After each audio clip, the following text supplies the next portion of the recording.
రాష్ట్ర రైతులందరికీ ఏ సమస్య వచ్చినా ఆదుకుంటున్నాం, నిజమైన బాధ్యతాయుత ప్రభుత్వం మాదే అంటూ పక్కన అసెంబ్లీ వేదికగా అచ్చెన్నాయుడు ఉపన్యాసాలు ఇస్తున్నారు, చర్చలు జరుపుతున్నారు. అలాగే ఎరువుల కొరత, ఉత్తుత్తి సృష్టి, ఎవరైనా తప్పుడు ప్రచారం చేస్తే చర్యలు తీసుకుంటాం లాంటి స్వయంగా వార్నింగ్లు ఇస్తూ ఉన్నటువంటి చంద్రబాబు గారు ఇదంతా కూడా. అయితే తాజాగా పొద్దుటూరు ప్రాంతంలో యూరియా దొరకడం లేదు, రైతులందరూ కూడా రోజు షాపుల దగ్గర క్యూ లైన్లో నిలబడుతున్నారంటే ఎమ్మెల్యే వరదరాజుల రెడ్డి అసెంబ్లీలోనే ప్రస్తావించారు. డిపార్ట్మెంట్కి రైతులకి కావాల్సిన యూరియా సప్లై చేసే పరిస్థితి లేదు, కొంతమంది ఎక్కువ ధరకు అమ్ముకుంటున్నారు, కాబట్టి రైతులకు యూరియా సమృద్ధిగా సప్లై చేయాలి, తప్పనిసరిగా మా ప్రాంతంలో కావాల్సినంత యూరియాను రైతులకు అందించాలి అంటూ అసెంబ్లీలోనే అడగడం సంచలనం.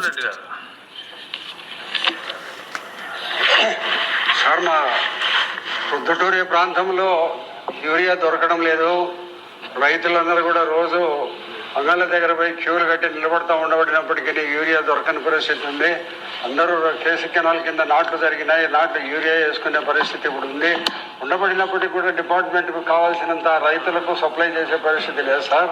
మరి కొంతమంది ఎక్కువ ధరకు కూడా అమ్ముకోవడం జరుగుతూ ఉంది. కాబట్టి అగ్రికల్చర్ సీజన్ రైతులకు మనం చేసే సహాయంలో ఏదో ఈ ఎరువులు ఇటువంటి సహాయం సమృద్ధిగా చేయాల్సిన బాధ్యత మన ప్రభుత్వం మీద ఉంది. కాబట్టి తప్పనిసరిగా మా ప్రాంతంలో పూర్తి కావాల్సినంత సమృద్ధిగా ఎరువులు రైతులకు అందించాల్సిందిగా కోరుతున్నాను సార్. పరిటాల సునీత గారు, ఇది పరిస్థితి అసెంబ్లీలోనే వచ్చింది, సొంత పార్టీకి సంబంధించినటువంటి వాళ్ళే చెప్పినటువంటిది. ఇప్పుడు మరి ఏం చేస్తారు చూడాలి.